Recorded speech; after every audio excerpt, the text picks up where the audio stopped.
Nettie, murmured Dan. Who'd you say? Asked Bolfas absent-mindedly. Hi, everybody, said Nettie. Supposing we all introduce ourselves. I'm Nettie. Captain Bolfas at your service, said Bolfas, springing to attention. And these are Corporals Yarktak, Edinbop, Ragulaiton, December, Luntpaga, Forsab, Kakit, Zimwiddy, Dutaprat, Kazintinka Riggypiddle, Persen Hacken, Roof Cleetop, Spangler Widden, Buke Hammerdorf, Bunsleywater, Brudel Hampon, Harzim Waddle, Unctimpota, Gol Hollywall, Dinsey Newt, Tiddleoft, Cozimiwip, Wadden Crocodile, Urkel Hameldrat, Inch Bewiglet, Samuel Liftoff, Buke Willie Nudget, he's a half-cousin by marriage of Buke Hammerdorf. Hi, Nettie, said one of the Yassican invaders.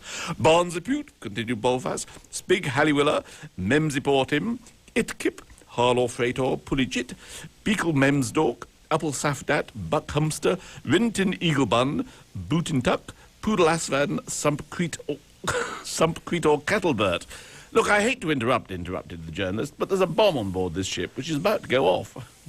I'm having fun thinking about anybody who tuned in the radio halfway through that passage, wondering what on earth they've got into. That was, in fact, that was a selection from from Douglas Adams' new novel, read by the man who actually wrote Douglas Adams' new novel, which is not Douglas Adams. That was Terry Jones. Both Douglas Adams and Terry Jones are here in the studio. We're talking about the Starship, well, no, not the Starship Titanic, a novel by Terry Jones. Welcome, first of all, to Douglas Adams. Douglas Adams, of course, is famous as the author of and creator of Hitchhiker's Guide to the Galaxy. Also, a number of wonderful books, So Long and Thanks for All the Fish, Life of the Universe and Everything, Dirk Gently's Holistic Detective Agency, and my personal favorite, The Long, Dark Tea Time of the Soul. Terry Jones is the first novelist I've ever interviewed who I've actually seen naked. And so many of us have seen him naked from his work at the Monty Python's Flying Circus and various other. Well, it's the only time I've seen him naked. I would like to point out that I'm not naked at the moment. No, I am naked, of course, but he's got his clothes on. You may think I'm naked, but these are my clothes. Now, Terry Jones, how is it you're writing the Douglas Adams novel? Well, Douglas had asked me to be a parrot in the CD-ROM game of the Starship Titanic, which is about to come out next year. I was very grateful when Douglas asked me to, because he said, Terry, this is the part you're born to play. And what he'd spotted was that in Life of Brian, where I played Brian's mother, the Virgin Mandy, who says, he's not the Messiah, he's a very naughty boy. And what Douglas had spotted, which nobody else had spotted, was that I was playing the Virgin Mandy as a parrot. And so I was really grateful when Douglas sort of asked me to sort of fulfill that early promise of that kind of role. Personally, I only like playing parrots, really. So the thing was, I mean, this thing had started, as far as I was concerned, as a CD-ROM, because I just wanted to do something that was an original piece for multimedia, rather than just reverse engineer something I'd already written as a book. Which you had actually done with Hitchhiker's Guide to the Galaxy. Yeah, exactly. Yeah, I just wanted to sort of start in a different place, right. Exactly. But a little ways into this project, suddenly you think, oh God, there better be a novel of this. And in fact, a really great story had sort of emerged from it, and I'd sort of sat down and sort of written out the story, actually as a treatment for a movie. Very unusually for me, the story had a beginning, a middle, and an end. But there really was... And in that order. And in that order. Yes. Actually, I should interrupt and say I'm interrupting myself, but I do that the whole time. Mine was the interruption. And if I can just carry on interrupting myself. When I wrote,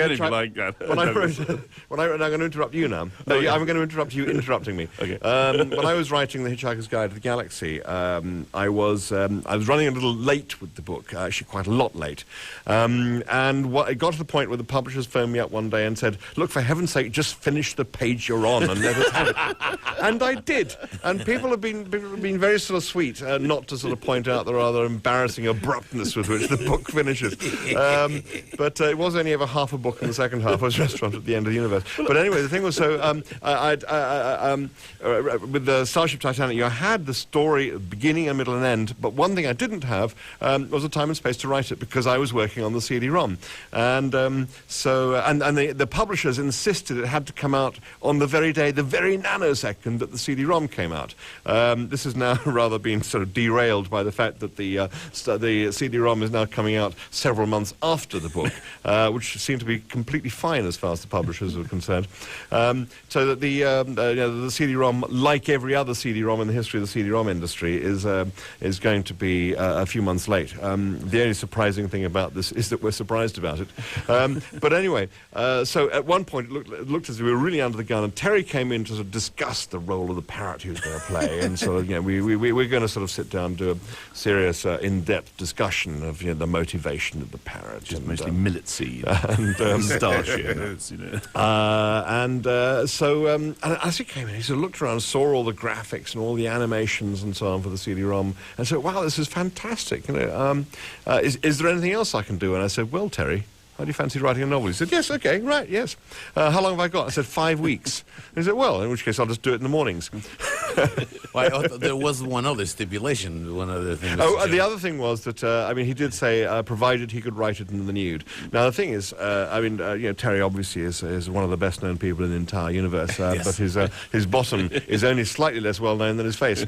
Although he only ever sort of takes off his kit when it's artistically necessary, it's amazing how often these artistic necessities seem to crop up. We are speaking with, most recently, Douglas Adams, who was the inspiration creator of the Starship Titanic, which is the novel by Terry Jones. Terry Jones, first of all, I was surprised that the parrot who you play in the CD-ROM gets rather short shrift in the novel. But let me, before we get into the reasons for this, I don't know what kind of modesty you got or whatever. The Starship Titanic was the creation of the greatest genius in the history of the universe. Absolutely. Oh, sorry. No, you, Douglas. Not you, the character. Would you come on?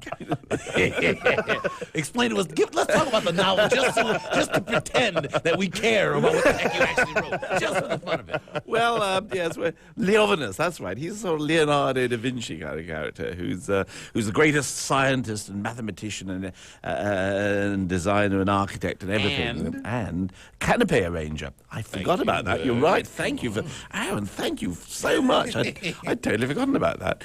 Yes, It's a very important thing. It The is. canopy Yes, is the whole. Half the thing is the canopy. That's why they do what? That's why they do this for the canopies, right? absolutely. To justify the canopies. Go ahead. I'm sorry. I didn't mean to Canopies, I have to tell you, don't figure in the CD-ROM game, I'm afraid. No, sadly. Though a lot of pistachio nuts do. Yes.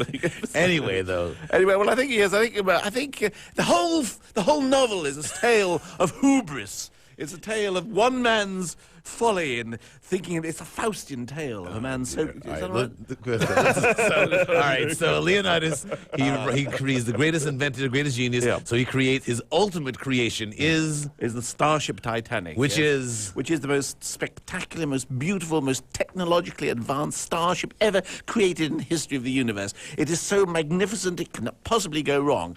And the only trouble is it's just crash-landed on your house. due to some political, some financial intrigues and shady dealings we don't have to get into right now. Yes. So It's an insurance job. They're claiming the insurance. I guess. Yeah. But one of the very lovely things about the book, one of the lovely creations, and one of the lovely creations are the people who didn't get to finally build it. The Eskins. The Eskins, who are, well, tell us about them, because they're a really noble and lovely yes, they're the race. Eskins. It's a race of proud craftsmen and builders, and they've got an enviable reputation for their industry and everything, and they're kind and sweet and natured. The only thing is they are prone to blinding rages whenever they're confronted by sloppy workmanship.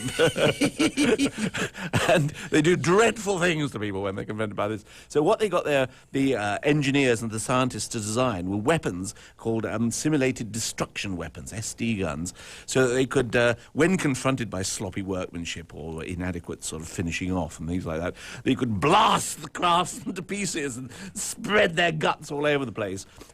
It's only simulation. They get the feeling that they've done this, but they don't actually do any damage. So it's the one time when they got the scientists to do weapons that create less damage than, like on Earth, we always try to create weapons that do more damage for some reason. I've just been doing this a screenplay for what I hope will finally transpire as a movie in Hitchhiker's Guide to the Galaxy. And I've come up with something I'm really pleased with, which is a similar sort of thing. It's called a point-of-view gun. It's a huge, massive, evil-looking weapon. And when you point it at somebody, they suddenly see things from your point of view. And... I'm sorry, I didn't want to interrupt, but I don't want to take this opportunity to mention, as we speak of Douglas Adams and Terry Jones, the what goes wrong with the ship, because it's a lovely little concept. That Terry, what happens on the maiden voyage? It has a problem. The ship has a problem. It undergoes it's SMEF. Which yes. is, Oh, yes. You did write this novel, did you? You wrote this, right? You do know what I'm talking about here. My brain's not... Let me try it again. Terry Jones, in the novel... No, Eric Idle wrote Terry Jones's bits. Okay, in the novel that you wrote, what happens to the ship? Oh, I think it is spontaneous, massive existence failure. It just suddenly stops, yes. It ceases to exist. Ceases to exist. Yes. Very nice. All right. Now, Sort of very advanced form of metal fatigue. yes.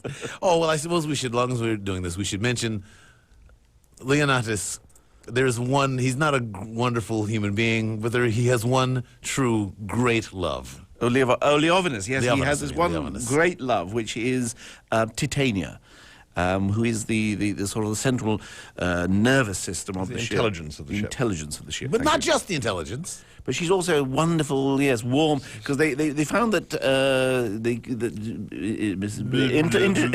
artificial intelligence, we've never said these It's words. so good that he writes the stuff well. That's the important thing, you know? The talking, anybody can talk. Writing is what this man is good at. Yeah, go ahead, I'm sorry. Well, we haven't said Just this. babble on. We don't care, you know? Before you see, Aaron, there's this new words we can put together quite, you know. Yes, they discovered that artificial intelligence is no good without emotion, you see. So Titania has emotions as well, and she is a wonderful, beautiful, warm, caring creature. The only thing is, and of course, she is in love with Leovinus as well, and Leovinus is in love with him because he's programmed her to be like. I think Leovinus is really only capable of being in love with something that he has created himself. I think that's his problem, really. We're speaking with Terry Jones and Douglas Adams, the creator and author, not in that order, of Starship Titanic, a new novel by Terry Jones. Now, one of the things, I really enjoyed the book. I read it in a single sitting, and I really enjoyed it a lot. Short, isn't it? No, it's not that short. It's double spaced, you don't know, do you? Well, yeah, I mean, it's relatively, it's not like, it's not War and Peace, but it's a very lovely read. Now, but Could have written it long. We've had more time. You know. I understand. That's okay. You might have had to start talking more. I'll double up the words a bit, you know. But here's my question. It did not seem to be about any great human thing in particular. Yeah. I mean, but yet it did move me. So I'm wondering if if it's about something really subtly profound that I just missed consciously, but was affected by. Oh, it is. Tell me, yes, okay, what is it about? Explain it to me. It's funny and it's fun, but so tell me what it's about profoundly and deeply. No, you just missed it, Al. You can't tell me. I'm just not capable of grasping I it. think put your finger on it. All right, now look. Now another way to look at this book, and it's not just a novel, but it's something in a certain way of an instruction manual for the game. No, it very specifically isn't actually. Oh, it's not. Oh, good. Well, see, we were supposed to have gotten the game, but since the game doesn't exist, how would I know? Actually, the way it works is this: that people will buy the book. We hope. Oh, well, they have to. They have to. Yes, they have Starship They have to Titanic. buy the book. They're Okay. required to buy the You're book. not allowed to listen to this Under the new- program unless you buy the book. I hope that was made clear. You did say that. Then they'll in think, the phone, well, good, this will help me do the game. So they then go and buy the game and discover the game really has Nothing to do with the not book. a great deal to do with the book. But they get stuck in the game. Then they have to go and buy another book, which is the hint booklet. So really, Which is always the most expensive thing, because that's the moment you're trying to buy time back into your life. You know? now I was actually that's true. Well, but as I was reading the book, I was thinking, okay, now this is how the game's going to go. All right, so then they're going to have to find Leontis on Earth. I mean, how much does the book have to do with the game? How helpful is it? A couple of pages. A couple of pages. no, essentially, it's this. The situation is exactly the same. Who are you in the game? You are the person it happens to in the game. So your case, you'd you be see Aaron. all the human characters in the book, Are in the game. Lucy and Nettie and Dan and so on, are not in the game because you take their place. So what happens So in I'm the an game incredibly is that this smart, huge ship. well-endowed woman. Yeah. You can be whoever you like. Okay, fine. You can be whoever you Pretty like. good to me, Aaron. So what happens when stereotype you? when this incredibly beautiful, stupendously amazing ship crashes onto your house, then you get onto the ship. Or you don't have to, but if you don't, I mean, that's the 2-minute version of the game. You wasted your $40. Yeah. And you get into the ship and it sort of takes off. So you are the one who's then confronted with everything that's in the ship. And then you have to, I assume, find the little sliver of her. Yeah, you have to find all Titania's sort of bits brain. of her brain and so on. But basically, you find yourself, because you come on, you find yourself in the ship, a super galactic traveller class. You think, oh, this is good. And to discover, of course, that's third class. It's rather like British Airways World Traveller. That means you're back there with the hens and chickens. And then, so you find yourself gripped by one of the most powerful forces known to modern man, which is the desire for the free upgrade. And of course, the game there's one thing programmed into the game that if you do the wrong thing, the whole CD-ROM will SMEF, it'll SMEF, it'll spontaneous massive.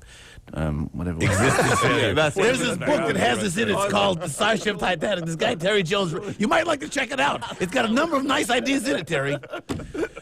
Look, now see, but I'm glad you did fumblingly stumble over that bit of the book because I did want to ask you about it. Now, this is a question that I don't think I've ever asked anyone, and it's a question that I absolutely loathe. But since I'm not that fond of you guys, I'll ask you anyway. But it's a really stupid question. But I found myself. How do you think of this stuff? I mean, really, because it's the whole idea about this. I mean, I know that this is from your book, this massive spontaneous existence failure. But I mean, all kinds of just kind of wacky notions they're not notions that I run across in other books, and You just have to sit there and think of it, and you say, what do you mean you sit there and think of it? I can't have a sandwich until I've thought of something. That's it. And then you think of something, and then you have a sandwich. Yes, I don't know. Oh, all right. Well, I think it's like, for me, it's sort of like it's best if I get up straight out of bed and go and sit at the computer and just start writing, and then now it's you like, a Mac guy too? yeah, Mac. Oh yeah, absolutely. Mac. All right. Else, Hey, aren't you sad campers these? It's hard times for the Macintosh Well, guys. but the weird thing about this, it's so. I think suddenly it'll dawn on people that as they read all this stuff about what terrible trouble Mac is in, you actually see the machines they're making at the moment. They are fabulously good machines and fantastically fast and they're just absolutely brilliant. But I'm for sorry, I some didn't reason, mean anyway. yes, It was a bit boring what I was saying. No, I'm sorry. No, what I was saying was a lot more boring. No, Terry, I'm sorry. I asked you a question, then I interrupt talking. You know how Mac. Well, you're a Mac guy. You know how we are about our machines. Yeah, we love them. Oh, yes. So you sit there with your Mac. No, I'm just saying it's like if the distance between dreaming and writing on the page is as short as possible, so that you're dreaming on the page basically.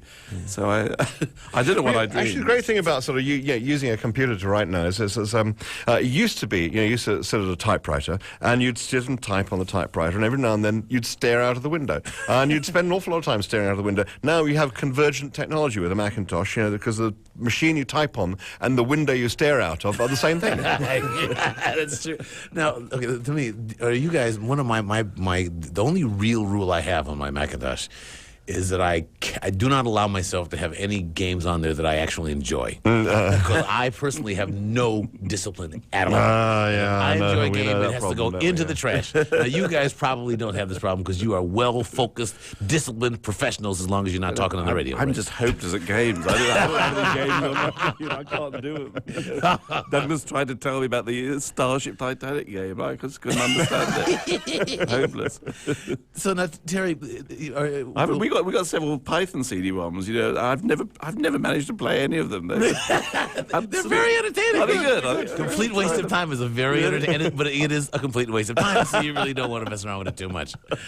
I'm talking with Douglas Adams and Terry Jones, the creator and author, respectively, of Starship Titanic, a novel by Terry Jones, a very, very readable and fun novel by Terry Jones. So, will we see another collaboration? Did you guys work? Did you interact as you were writing this thing, or did you just go off? often I guess if we got more Terry? time, we might. I mean, I think it's a very good way. I think collaborating is very bad sitting across the table collaborating. But I think, to be given, like Douglas had written a sort of 20-page treatment, so I took that and ran with it. And, I suppose in an ideal world, I would have written what I've written here, shoved it back to Douglas, and he would have had time to go through and sort of, fiddle with it and do other things to it.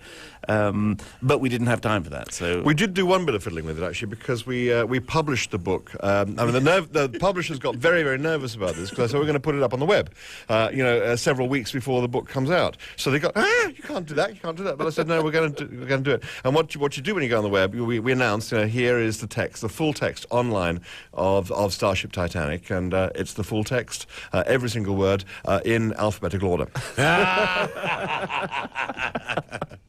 And it reads almost as well, actually. I have to say.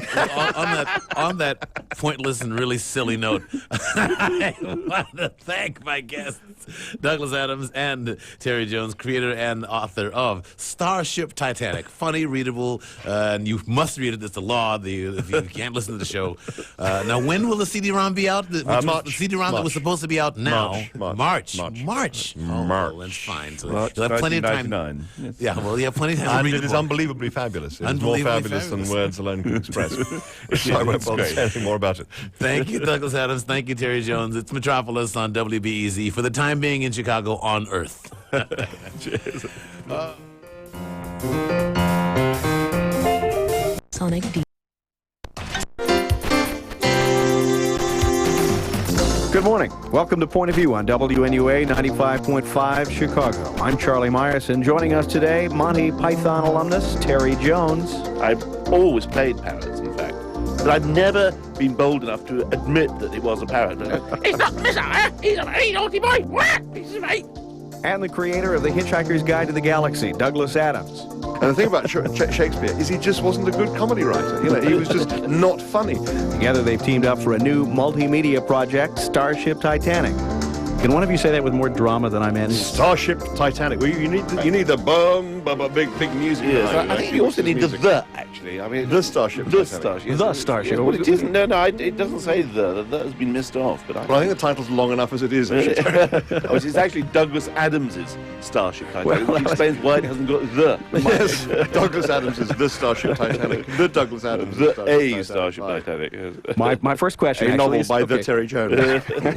Okay, it is Douglas. Do you say Douglas Adams's or Douglas Adams? Adams is, yes, it's Douglas rather awkward when you got an S Adams's at the end. Starship Titanic, Yes, yeah. a novel by Terry Jones. This Okay, is the way how of does it- disguising the well- fact that I didn't actually write it. But I mean, in a sense, it is actually. We should have called it, Starship Titanic by Douglas Adams and Terry Jones. But the thing is, I mean, the way it all came about was I've been working for the last couple of years on this big CD-ROM project, Starship Titanic, which was the thing I really wanted to do. I wanted to do something original for CD-ROM rather than reverse engineer something I'd already written as a novel. Of course, what that means is, at a certain point, suddenly, of course, there isn't a novel, and there ought to be one. By this point, a really sort of good, strong storyline has emerged out of the work on the CD-ROM. But the publishers say, well, it can only possibly work if it comes out at the same time as the CD-ROM. It's got to be the same day. So, a bit of panic. What are we going to do? Because I can't do both simultaneously. But it just so happens, wonder of wonders, that very day, well, it wasn't that very day, but anyway, we'll say it was. Give us a good story, Just for the sake of the story. It makes the story better, doesn't it? If it was that very day. So we'll make sure it was that very day. Terry happened to come into the studio. Because, Mr. Innocent, I walked in all innocence. And Terry was going to play the part. Well, it has played the part. I didn't say. I don't know why I was saying was going to play the part, because you Yes, did, yes. and brilliantly you did it too thank as you well. very much, yes. The part of a semi-deranged parrot, which is those people who know Terry will know, is the part he was clearly born to play. So he came in basically to discuss, the role. He wanted to prepare for it well. He wanted to sort of do the motivation of the parrot and the character This is development. mostly, with parrots, it's mostly millet seed and pistachio nuts. And I'm getting back into it again. so. Well, I would like to say, actually, at this point, that I'm very grateful to Douglas for this, because he perceived what nobody else has perceived, is that I've always played parrots, in fact. You have a long history of playing parrots. I have, indeed. I mean, but I've never been bold enough to admit that it was a parrot. But I mean, like in the Life of Brian the Virgin, Mandy, Brian's mother, she was clearly a parrot. You know, he's not the Messiah. He's a very naughty boy. What? He's right. You know. But so for me, it was great to come out of the closet or out of the cage. Out of the cage, yes, I am. And admit that it's really all parrots, really, which is the only thing I can play. So anyway, so I said, so Terry looked at all the stuff we've been doing, all the sort of graphics and the animations, and so I said, God, this is wonderful. This is amazing. Is there anything else I can do? So I said, yeah, you want to write a novel? And he said, yeah. Basically, and how long have I got? And I said, well, actually, it's 5 weeks. And he said, oh, no trouble, I'll just do it in the mornings. And he actually did it in 3 weeks. And a very, very naughty novel it is, too. But we'd like to say, if you've already bought the book, you can't get a refund. Now you know how quickly it was written. It's Point of View on WNUA 95.5. I'm Charlie Myerson, talking to Douglas Adams and Terry Jones, here to talk about, well, very technically here to talk about Jones' book, Starship Titanic, based on a computer game by Douglas Adams, which isn't out yet. No, it isn't. I mean, after the publishers made all this sort of huge fuss, it's got to come out at exactly the same time. We then find that the CD-ROM is not going to be different from every other CD-ROM in the history of the CD-ROM business, i.e. it will be 6 months late. The only surprise about this is that we were at all surprised about it. And suddenly, of course, the publishers say, oh, no, well, that's absolutely fine. We'll bring the book out first. I think they realise Christmas is more important than the CD-ROM. Yes, I guess so, yes. It's a CD-ROM called Christmas that they have to tie in with. What's holding up the CD-ROM? It just takes a hell of a long time to do. It's an enormously complex thing to do. It is different from other CD-ROMs because it is so wonderful and technologically advanced and cannot possibly go wrong. Indeed, like the Starship Titanic. One of the things that we've built into it, I mean, in many ways, a sort of key thing. I mean, let's say there are two unique selling points. We have to talk unique selling points. Yes, please. And one is that it just looks absolutely. I mean, the designs are just amazing. They were done by a couple of people called Oscar Ciccioni and Isabel Molina, who was a team actually who worked on the on Restoration, which won the Oscar for design. And creating the Starship, which has crashed into your home on its maiden voyage, it was, we wanted it to look not like the Starship Enterprise. So the interior, we were thinking back to the sort of grand hotels and the grand liners. And in the end, we went for a sort of Art Deco look. So it's a combination of the Queen Mary, the Chrysler Building, Tutankhamun's tomb, and Venice, which is not Art Deco, but what the hell. So the thing just looks absolutely astonishing. So that's one thing. But you see, I mean, there are CD-ROMs out there that look beautiful, but very often they're kind of sterile. Nothing very much. You wander around them and you sort of pull levers and you push buttons and so on, but nothing very much else happens. But what I really wanted to do was put in some real sort of proper character interaction. So we've built in this language engine, which we developed along with the Virtus Corporation of North Carolina, a very brilliant program called Linda Watson, who's a world expert in language parsers for computers. I think we have to backward explain language parsers. Parsing is something one hasn't heard of since one did Latin at school.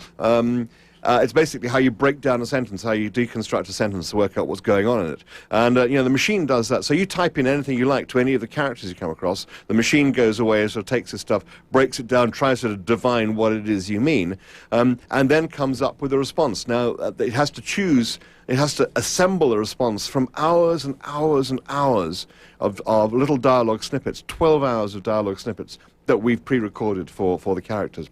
So you do have the sense that you go up to any character and you engage in conversation, and nobody's really sort of done that. I do advise people not to ever do characters in Douglas's CD-ROM games, however, because it's the most humiliating performance I think anyone's ever had to do. And why is that? Well, you go in, you have these, you have about sort of a novel full of meaningless sentences that don't actually correspond to each other, and you have to stand there in front of a microphone going, "Piece of 8, pieces of 7, pieces of 6. Why am I doing this, Douglas? Why am I doing this? Now just say 6 backwards. Now just do it forwards."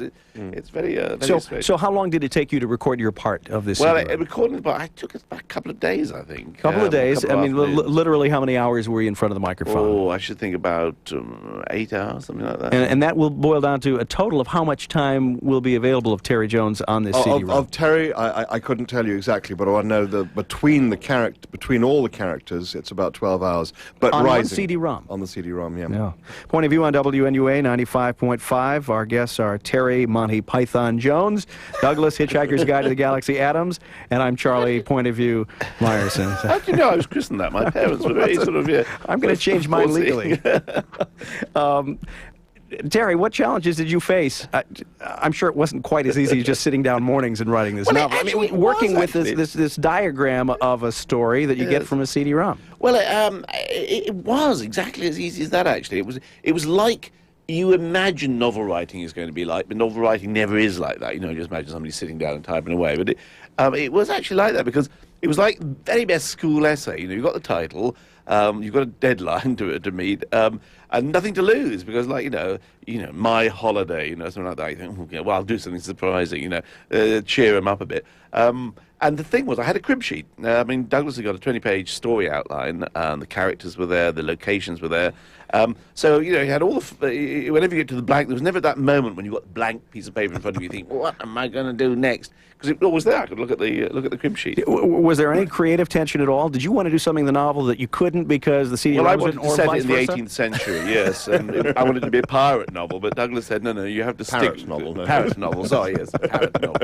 And on the No, other, you did the see, novel think- have any impact on the development of the CD-ROM? No, not really. I mean, the two are very separate. In fact, because the novel actually derives not from the gameplay of the game, but from this 20-page treatment I did for a putative movie.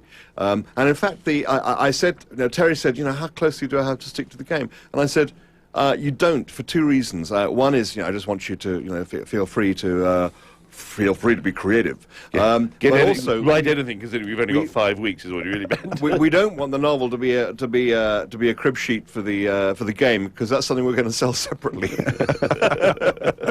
The marketing possibilities are endless. So it was a big relief to me. I was thinking, I'm going to get to a point where I've got to start incorporating some of the problem-solving stuff that you get in the game.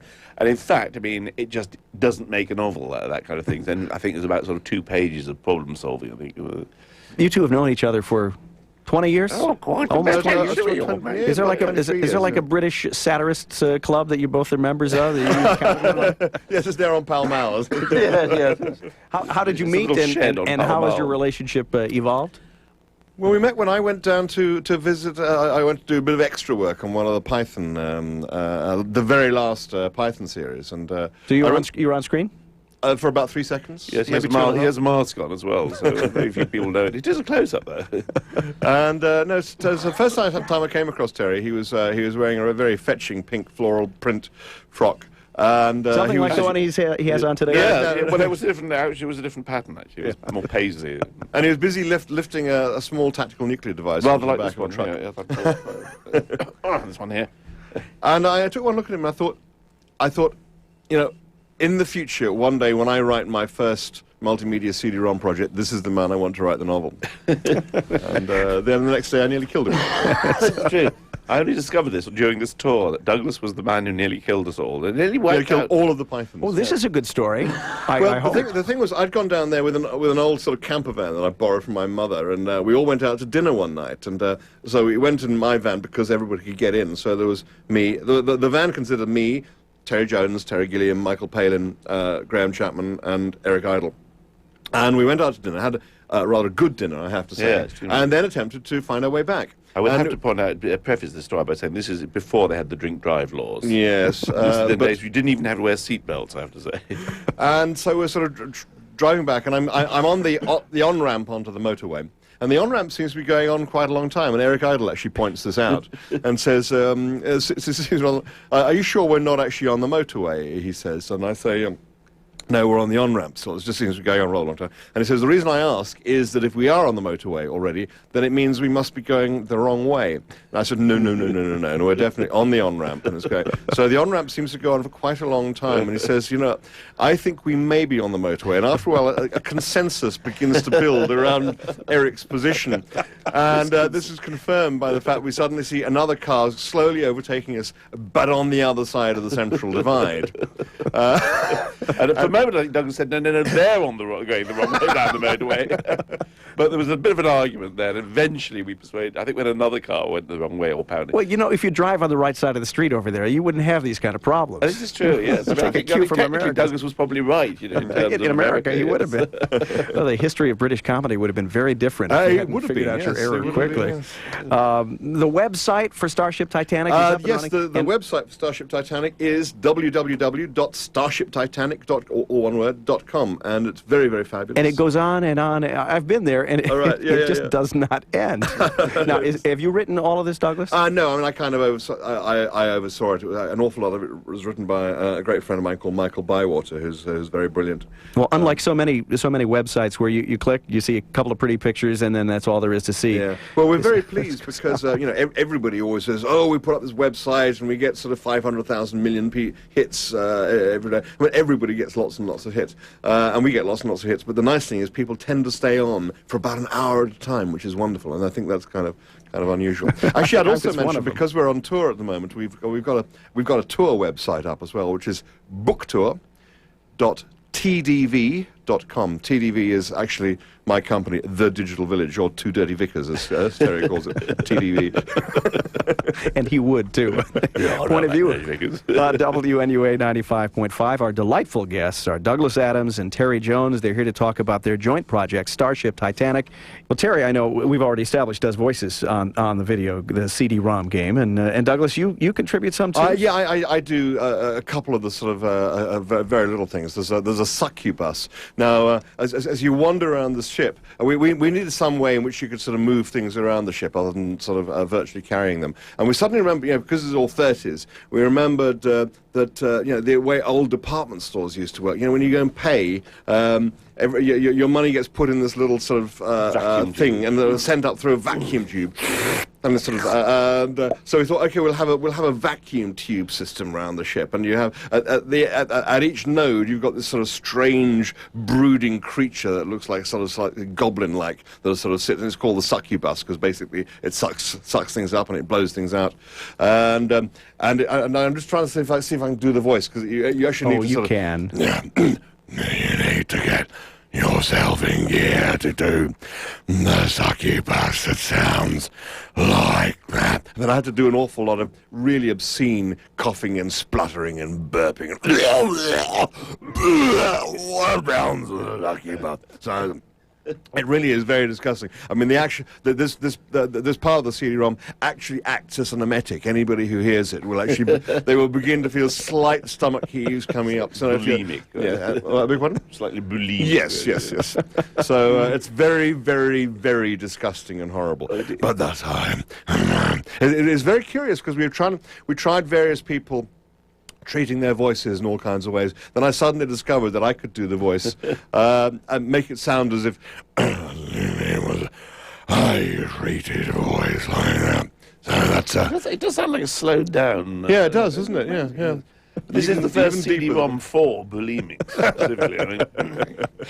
Well, what other characters or aspects of the story, the novel, the CD-ROM, do you want to tip our listeners off to? Well, basically, the extreme wonderfulness of the whole thing, I think, is one of the things I'd like to see. Are you sure you want to mention that? Because it could turn some people off. Plot twists or aspects of the story. The thing is, as I say, it's very, very different than the book. Because what happens to this group of characters in the book, those characters don't appear because you appear instead.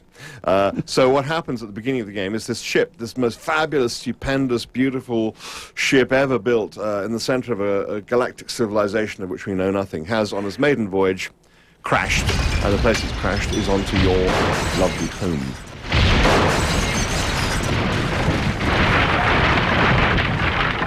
So you find your way up onto the ship, or you don't have to if you want to play the 2-minute version of the game.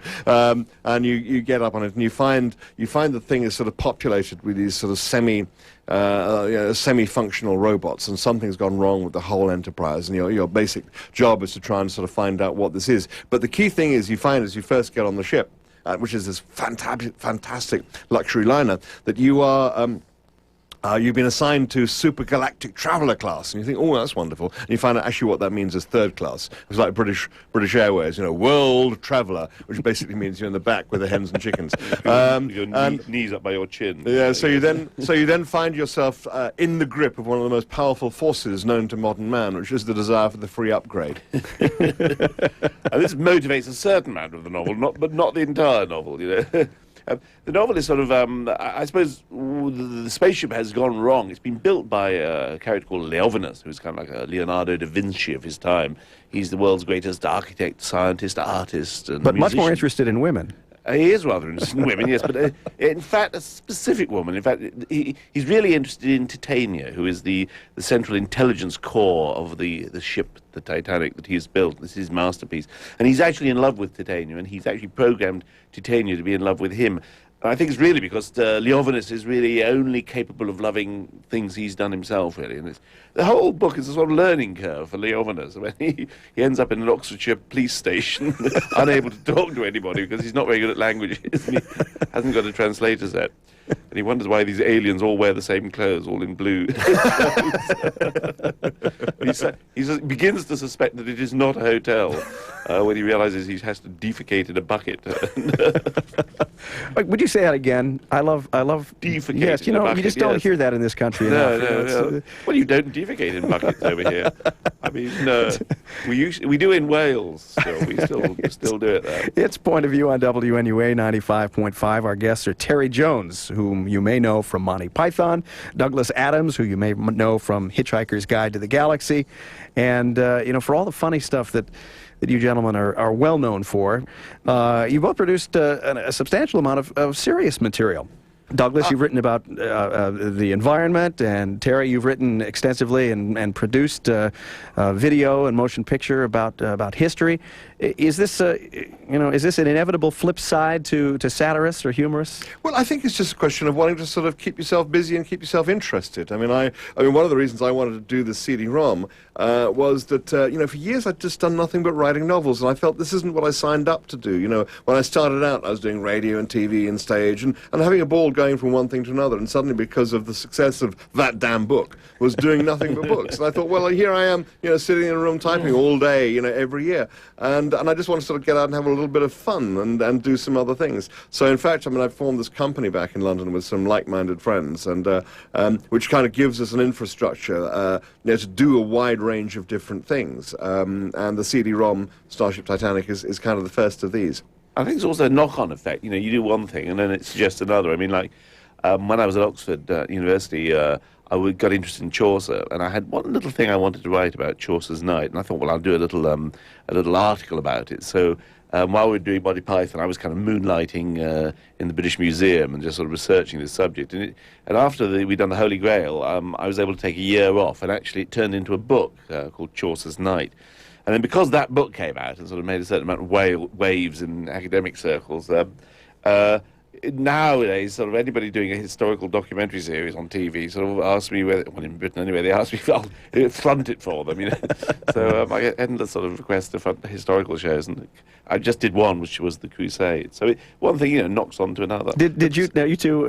Douglas, even with your peripheral, tangential history with Monty Python, see very, very tangential. But I merely tried to wipe the No, floor. but very wonderful, very wonderful. Douglas. Did you see? The whole Monty Python crew has gone on to do, to create a substantial body of serious work across a variety of fields. I think I'm the only person who's written a novel for somebody else. Eric Idle, we had lunch with a couple of days ago, and he said he's now going to write one for John le Carré. Yes. Well, actually, we found out that with this novel writing business for other people, it actually takes all the pain away from novel writing. I didn't have the pain of sitting down thinking of the story of the characters. And Douglas didn't have the pain of writing the novel. And actually, both things seem much easier when you're doing somebody else's. It's funny. You cut the task in half, and somewhere the pain drops out of it. Well, if you're working with the right people. Yeah, I guess so. It seems, in your cases, you seem to have done. It's very interesting. I just want to sort of go back to Terry's book about Chaucer's Night, because there's this kind of wonderful insight. Because basically, without making too much of a point of it, one of the stories in the Canterbury Tales for some reason isn't as funny as the others. All the others are very funny. And then this one character, the knight, appears to be held up as a paragon of virtue and merely praised the whole time. And you think, well, and the thing is, if you're a scholar, then you take that at face value. But Terry, actually being a comedy writer, as Chaucer was a comedy writer, thinks, what's going on here? You know, why would he suddenly stop being funny? That isn't in the nature of a comedy writer. So he looks at it more carefully and sees actually there seems to be maybe some buried jokes going on here. Now, if you imagine in modern times, if you said of somebody,